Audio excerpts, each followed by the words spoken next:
Dear students, in my previous video I had explained you 5 points of chapter 2 part 2 and today I am explaining you from 6th point. At the age of 14, Bismillah accompanied his uncle to the Allahabad Music Conference. जब बिस्मिल्लाह 14 years के थे तो वो अपने uncle के साथ में कहाँ गए? इलाहाबाद म्यूज़िक कॉन्फ्रेंस थी, वहाँ गए वो. At the end of his recital, और उन्होंने भी अपना प्रेजेंटेशन दिया वहाँ. तो जब ख़त्म हो गया उनका प्रेजेंटेशन तो वहाँ उस्ताद फैयाज़ खान करके जो थे उन्होंने उसको उनकी पीठ थपथपाई और कहा the young boys pack and said work hard and you shall make it. और क्या कहा उन्होंने कि कड़ी मेहनत करोगे तो तुम ज़रूर सफलता पाओगे. And with the opening of the All India Radio in Lucknow in 1938 came Bismillah's big break. 1938 में लखनऊ में ऑल इंडिया रेडियो से प्रसारण शुरू हुआ बिस्मिल्लाह खान का. शहनाई वादन वो उस पर बजाते थे तो उससे उन्हें बहुत सफलता मिली. He soon became an often heard shehnai player on radio, और लोग अक्सर उनकी शहनाई सुना करते थे रेडियो के द्वारा. When India gained independence on 15th August 1947, Bismillah Khan became the first Indian to greet the nation with his शहनाई. और जब भारत को आज़ादी मिली 15 अगस्त 1947 में तो बिस्मिल्लाह खान सबसे पहले भारतीय थे जिन्होंने पूरे देश को अपनी शहनाई से ग्रीट किया. He poured his heart out into राग काफ़ी from the Red Fort, और लाल किले से उन्होंने राग काफ़ी का वादन किया to an audience which included Pandit Jawaharlal Nehru. और वहाँ जो ऑडियंस बैठी हुई थी, आज़ादी का जो ये फंक्शन हो रहा था उसमें जो ऑडियंस थी वहाँ पंडित जवाहरलाल नेहरू भी मौजूद थे, और जिन्होंने बाद में अपनी फेमस स्पीच जो उन्होंने दी, ट्राइस्ट विद डेस्टिनी, उनकी फेमस स्पीच है. Bismillah Khan has given many memorable performances both in India and abroad. Bismillah Khan ने बहुत सारी यादगार परफॉर्मेंसेस इंडिया में और विदेशों में दी. His first trip abroad was to Afghanistan, where King Zahir Shah was so taken in by the maestro that he gifted him priceless Persian carpets and other souvenirs. और जो उनकी पहली ट्रिप थी अफ़गानिस्तान में, वहाँ के जो राजा थे ज़हीर शाह, वो इतने इम्प्रेस हुए कि उन्होंने उनको प्राइसलेस पर्शियन कारपेट्स बहुत ही फेमस है जिसकी आप कीमत बहुत ही ज़्यादा होती है, वो उनको गिफ्ट की. एंड अदर सोवेनियर्स मीन्स बहुत ही सारी दूसरी चीज़ें भी उनको मेमोरी के तौर पर गिफ्ट किए. The king of Afghanistan was not the only one to be fascinated with Bismillah's music. Film director Vijay Bhatt was so impressed after hearing Bismillah play at a festival that he named a film after the instrument called Goonj Uthi Shehnai.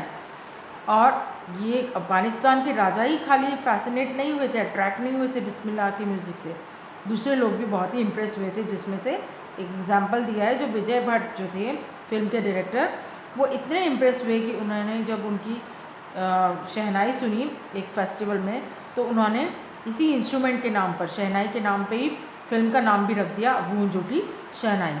And the film was a hit, और वो movie बहुत ही hit हुई. And one of Bismillah Khan's compositions Dil Ka खिलौना high टूट गया. और बिस्मिल्लाह की एक और जो कंपोजिशन था, मूवी जो थी दिल का खिलौना हाई टूट गया, ये भी बहुत ही फेमस हुई. Turn to be a nation wide chart buster, means पूरे नेशन में record breaks. Chart buster means record टूट गए, इतना ज़्यादा फेमस हुआ इनका ये composition. Despite this huge success in the celluloid world, Bismillah Khan's ventures in film music were limited to 2. और celluloid world means जो फिल्मी दुनिया होती है उसे celluloid world कहा जाता था, तो उसमें उनको इतनी सक्सेस मिलने के बावजूद भी बिस्मिल्लाह ने अपना जो है वेंचर मीन्स उन्होंने अपना project that often involves risk, जिसमें रिस्क होता है, तो सिर्फ 2 मूवीज़ में ही उन्होंने अपना प्ले किया शहनाई. कौन सी है? विजय भट्ट की Goonj Uthi Shehnai and Vikram Srinivas Kannada venture Sanadhi Appanna. I just can't come to terms with the artificiality and glamour of the film world. और वो कहते हैं कि मुझे ये सब आर्टिफिशियल दुनिया लगती है, फिल्मी दुनिया चकाचौंध वाली, तो ये उनको अच्छी नहीं लगी. एंड ये इस बात पे एम्फेसिस दे के कहते हैं. इसलिए उन्होंने ज़्यादा मूवीज़ में काम नहीं किया। Awards and recognition came thick and fast, बहुत जल्दी जल्दी उनको मोटे अवार्ड्स मिलने लगे और उनकी पहचान बनने लगी पूरे वर्ल्ड में। Bismillah Khan became the first Indian to be invited to perform at the prestigious Lincoln Center Hall in the United States of America, और सबसे पहले भारतीय थे बिस्मिल्लाह जिन्हें बुलाया गया यूएसए में। लिंकन सेंटर हॉल है बहुत ही फेमस, वहाँ उनकी परफॉर्मेंस देने के लिए बुलाया गया। He also took part in the World Exposition in Montreal, in the Cannes Art Festival and in Osaka Trade Fair, और ये फॉरेन कंट्रीज़ है, मॉन्ट्रियल और केन्स एंड ओसाका में उनका जो परफॉर्मेंसेस थी वहाँ वो गए। So well known did he become internationally that an auditorium in Tehran was named after him, और वो इतने फेमस हो गए इंटरनेशनल लेवल पे, पूरे वर्ल्ड में फेमस हो गए, और उनके नाम का ऑडिटोरियम रखा गया तेहरान में जिसका नाम रखा Tahir mask Ustad Bismillah Khan. National awards like the Padma Shri, the Padma Bhushan and the Padma Vibhushan were conferred on him, और उन्हें ये अवार्ड्स मिले, कौन से, जो नेशनल लेवल के अवार्ड्स होते हैं, पद्मश्री, पद्म भूषण और Padma Vibhushan. In 2001 Ustad Bismillah Khan was awarded India's highest civilian award. 2001 में बिस्मिल्लाह खान को सबसे बड़ा जो हाईएस्ट सिविलियन अवार्ड है भारत का, भारत रत्न, वो दिया गया। With the coveted award resting on his chest, coveted means much desired, बहुत ही इच्छा थी उनकी, और ये उनको जब मिला अवार्ड तो उनकी आइज़ जो है glinting with rare happiness he said, और उनकी आंखों में बहुत ही कम चमक थी, जो मैं बहुत ही कम देखने को मिलती थी, तो वो चमक जो उनकी आंखों में दिख रही थी। All I would like to say is teach your children music, this is Hindustan's rich tradition। क्या कहा उन्होंने कि मैं इतना ही कहना चाहूँगा कि भारत के बच्चों को म्यूज़िक ज़रूर सिखाया जाए, यही एक रिचेस्ट ट्रेडिशन है भारत का। Even the west is now coming to learn our music, और आज वेस्टर्न कंट्रीज़ के लोग भी हिंदुस्तानी म्यूज़िक सीखने के लिए आते हैं, तो हिंदुस्तान के बच्चों को तो म्यूज़िक सिखाना ही चाहिए। In spite of having travelled all over the world, Khan Sahab as he is fondly called is exceedingly fond of Banaras and Dumraon, and they remain for him the most wonderful towns of the world। भले ही वो पूरे देश में, पूरे world में घूम लिए हो, ट्रैवल कर लिया हो, लोग उन्हें खान साहब प्यार से बुलाते थे, और लेकिन उनको सबसे अच्छी जगह कौन सी लगती थी, बनारस और Dumraon. They remain for him the most wonderful towns of the world, पूरे वर्ल्ड के सबसे वंडरफुल टाउन्स उनके ये थे दोनों, बनारस और Dumraon. A student of his once wanted him to had a shehnai school in USA, उनका ही एक शिष्य यूएसए में एक स्कूल खोलना चाहता था, शहनाई स्कूल, और चाहता था कि वो वहाँ पर सिखाए, बिस्मिल्लाह खान वहाँ पर जाकर सिखाए शहनाई बजाना। And the student promise to recreate the atmosphere of Banaras by replicating the temples there, और स्टूडेंट ने ये भी प्रॉमिस किया कि मैं वहाँ का जो एटमोसफियर है बिल्कुल बनारस जैसा ही कर दूँगा, वहाँ मंदिर वगैरह बना दूँगा artificial. But Khan Sahab asked him if he would be able to transport river Ganga as well, और खान साहब कहने लगे कि क्या वो रिवर गंगा को भी वहाँ पर ट्रांसपोर्ट कर सकते हैं क्या, उस स्टूडेंट को कहा, मीन्स वो जाना नहीं चाहते थे यूएसए में। Later he is remembered to have said that is why whenever I am in a foreign country I keep yearning to see Hindustan, और बाद में वो ये कहते हैं कि इसीलिए मुझे जब भी मैं फॉरेन कंट्री में होता हूँ, अपने परफॉर्मेंसेस देता हूँ, तो मुझे इच्छा होती है कब मैं हिंदुस्तान पहुँचूँ, मेरी इच्छा होती है जल्दी से मैं हिंदुस्तान देखूँ।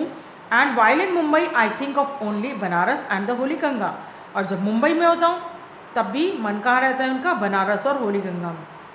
And while in Banaras I miss the unique मठ ऑफ डुमराव, और जब बनारस में होते हैं तो क्या मिस करते हैं, वो जो डुमराव के मठ थे जहाँ पर वो बचपन में अपना रिहर्सल किया करते थे, तो वहाँ को वो मिस करते हैं डुमराव को।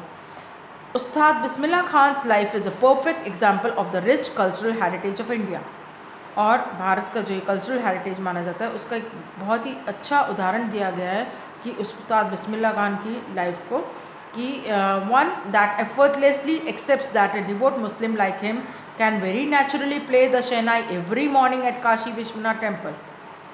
क्या बताया यहाँ कि एक मुस्लिम होते हुए भी और बिना एफर्ट्स के वो नेचुरल प्ले करते हैं, शहनाई बजाते हैं हर दिन सुबह काशी विश्वनाथ टेम्पल, जो कि एक हिंदू टेम्पल है, वहाँ पर वो डेली शहनाई बजाया करते थे। तो ये एक मिक्सचर बताया है इंडिया में मुस्लिम्स और हिंदूज़ का। Now he is no more. Ustad Bismillah Khan passed away on 21 अगस्त 2006। उनकी डेथ हो गई 21 अगस्त 2006 में at the age of 90 after a prolong illness. 90 years की जब एज थी तब उनकी डेथ हो गई और बहुत ही एक लंबी सी बीमारी उनको हो गई थी जिसकी वजह से उनकी डेथ हो गई। He was given a state funeral and the government of India declared one day of national mourning। और उन्हें फ्यूनरल मीन्स जो उनका क्रियाकर्म किया गया एंड गवर्नमेंट ऑफ इंडिया ने एक दिन का अवकाश घोषित करके डिक्लेयर वन डे, हाँ, नेशनल मॉर्निंग। मॉर्निंग मीन्स शोक प्रकट करना। पूरे नेशन ने उनकी डेथ पर शोक प्रकट किया। यहाँ एक इंसिडेंट बताया है शेखर गुप्ता और बिस्मिल्लाह खान के बीच में बातचीत बताइए। शेखर गुप्ता उन्हें पूछते हैं कि when partition happen didn't you and your family think of moving to Pakistan. उन्होंने बिस्मिल्लाह खान से पूछा कि जब पाकिस्तान और इंडिया का डिवीज़न हुआ था तो क्या आपकी फैमिली और आपने पाकिस्तान जाने का नहीं सोचा, बिकॉज ही वॉज ए मुस्लिम। तो बिस्मिल्लाह खान क्या कहते हैं, गॉड फॉरबिड, भगवान बचाए मुझे, मी एंड लीव बनारस, मैं और बनारस छोड़ के जाऊँ, नहीं, never.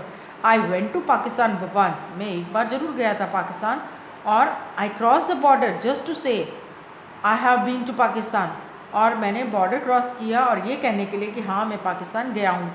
I was there for about an hour, और 1 घंटा मैं वहाँ रुका और मैंने क्या कहा, आई सेड नमस्कार टू पाकिस्तानीज एंड सलाम वालेकुम टू इंडियंस।